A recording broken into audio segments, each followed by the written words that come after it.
വഖഫ് ഭേദഗതി നിയമം ഏറെ ചർച്ചയായ മുനമ്പത്തെ ജനങ്ങളുടെ പ്രതികരണം എങ്ങനെയാണ്? നവമി ദിനേശ് ചേരുകയാണ്. നവമി, എന്താണ് മുനമ്പം ജനതയുടെ പ്രതികരണം? ഈ നിയമത്തിൽ ഒരു ക്ലാരിറ്റി സുപ്രീം കോടതിയിൽ നിന്നും വന്നതിന് ശേഷം മാത്രമേ ചട്ടങ്ങളുടെ രൂപീകരണത്തിലേക്ക് പോവുകയുള്ളൂ, ആ സമയത്ത് ഞങ്ങൾക്ക് നീതി കിട്ടുമെന്നായിരുന്നുവല്ലോ മുനമ്പം ജനത പറഞ്ഞിരുന്നത്. എന്താണ് അവരുടെ ഇപ്പോഴത്തെ പ്രതികരണം?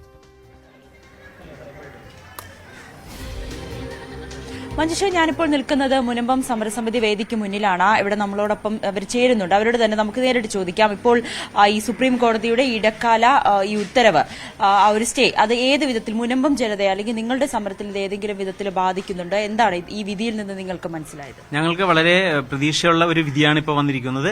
കാരണം 1860 സൊസൈറ്റി ആക്ടും പ്രകാരം രൂപീകൃതമായതാണ് ഫറൂഖ് കോളേജ്. ആ ഫറൂഖ് കോളേജിന് കിട്ടിയിരിക്കുന്ന സമർപ്പണങ്ങളെല്ലാം ഇപ്പോൾ ഫറൂഖ് കോളേജിന്റെ പൂർണ്ണ അധികാരത്തിൽ ഉൾപ്പെടുത്തിയിരിക്കുകയാണ്.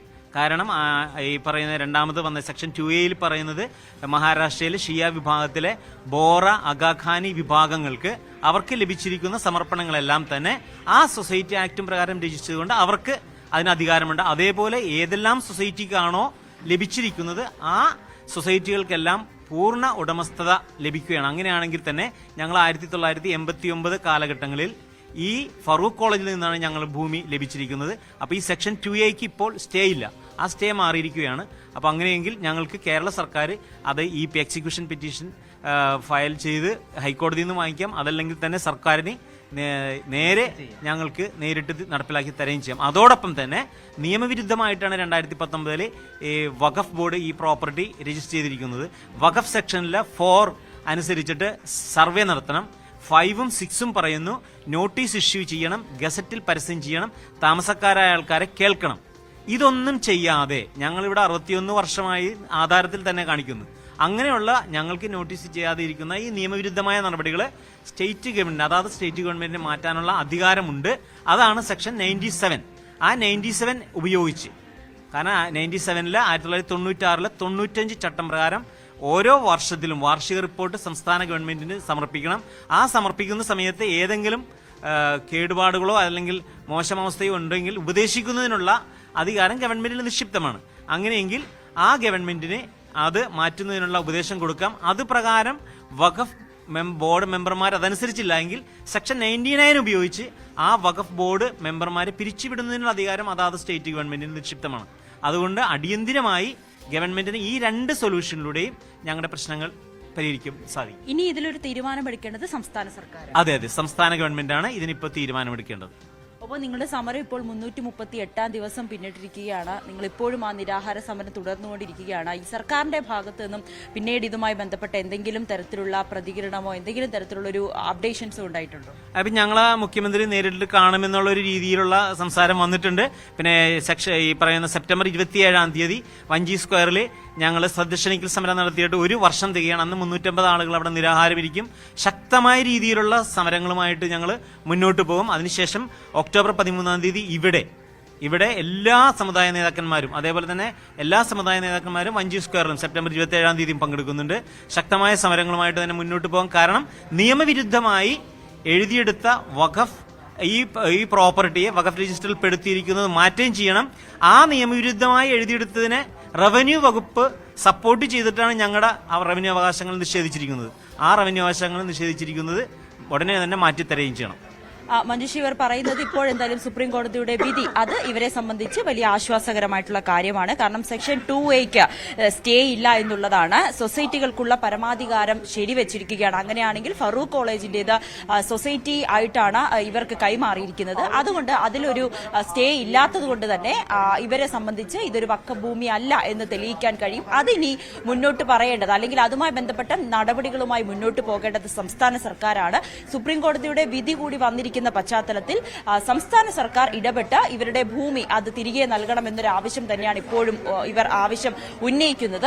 ഈ ക്രയവിക്രയങ്ങൾക്കോ അല്ലെങ്കിൽ മറ്റ് ലോൺ എടുക്കുന്നതിന് വേണ്ടിയിട്ടോ ഒന്നും തന്നെ സാധിക്കാതെ നിരാഹാരം ഇരിക്കുന്ന ഒരു കൂട്ടം ജനങ്ങളാണ് മുനമ്പത്തുള്ളത്. നമ്മൾ പലതവണ അവരുടെ വിഷമങ്ങൾ പൊതുസമൂഹത്തിന് മുന്നിൽ കൊണ്ടുവന്നതാണ്. 338 ദിവസമായി ഇവർ ഈ നിരാഹാരം തുടർന്നുകൊണ്ടിരിക്കുകയാണ്. അതിനിടയിലാണ് ഈ സുപ്രീം കോടതിയുടെ ഈ ഒരു വിധി കൂടി വന്നിരിക്കുന്നത്. വന്നിരിക്കുന്നത്. ഇതാണ് മുനമ്പത്തെ ജനതയെയും പ്രതീക്ഷയോടുകൂടി കാത്തിരിക്കുകയാണ്. കാരണം സെക്ഷൻ 2A അതേറെ ചർച്ച ചെയ്യപ്പെട്ടതാണ്. വഖഫ് നിയമ ഭേദഗതി വന്ന സമയത്ത് സെക്ഷൻ 2A സുപ്രീം ഇപ്പോൾ ഹാരിസ് ബീരാന്റെ പറയാം. കാരണം വെച്ചാൽ കേന്ദ്ര സർക്കാരിനെ സംബന്ധിച്ച് കനത്ത തിരിച്ചടിയാണ്. കാരണം ഒരു നിയമം സ്റ്റേ ചെയ്യുക എന്ന് പറയുന്നത് സുപ്രീം കോടതി ചരിത്രം പരിശോധിച്ച് നോക്കിക്കഴിഞ്ഞാൽ ഇടക്കാല ഉത്തരവിലൂടെ സുപ്രീം കോടതി അങ്ങനെ ചെയ്തിട്ടില്ല. നമ്മളിപ്പോൾ കാർഷിക നിയമത്തിന്റെ കാര്യം പറയും. കാർഷിക നിയമം ഒരു പ്രത്യേക സാഹചര്യത്തിലാണ് സുപ്രീം കോടതി അങ്ങനെ ചെയ്തത്. കാരണം ഇരു കക്ഷികളുമായിട്ട് സംസാരിക്കാൻ വേണ്ടിയിട്ടുള്ള കാര്യങ്ങളൊക്കെ എഴുതിച്ചിട്ട് ഇതല്ല. ഇത് പൂർണ്ണമായിട്ടും മെറിറ്റിൽ തന്നെ വാദത്തിന് ശേഷമാണ് സുപ്രീം കോടതി ഇങ്ങനത്തെ ഒരു കൺക്ലൂഷനിൽ എത്തിയിരിക്കുന്നത് എന്ന് പറയുന്നത് സർക്കാരിനെ സംബന്ധിച്ച് കനത്ത തിരിച്ചടി തന്നെയാണ്. സുപ്രീം കോടതിയിലുള്ള വിശ്വാസം കൂടുതൽ ഊട്ടിയുറപ്പിക്കപ്പെടും. സുപ്രീം കോടതിയിൽ നമുക്ക് ഒരിക്കലും വിശ്വാസം പോയിട്ടുണ്ടായിരുന്നില്ല. സുപ്രീം കോടതിയിലെ വിശ്വാസം എപ്പോഴും ഉണ്ടായിരുന്നു.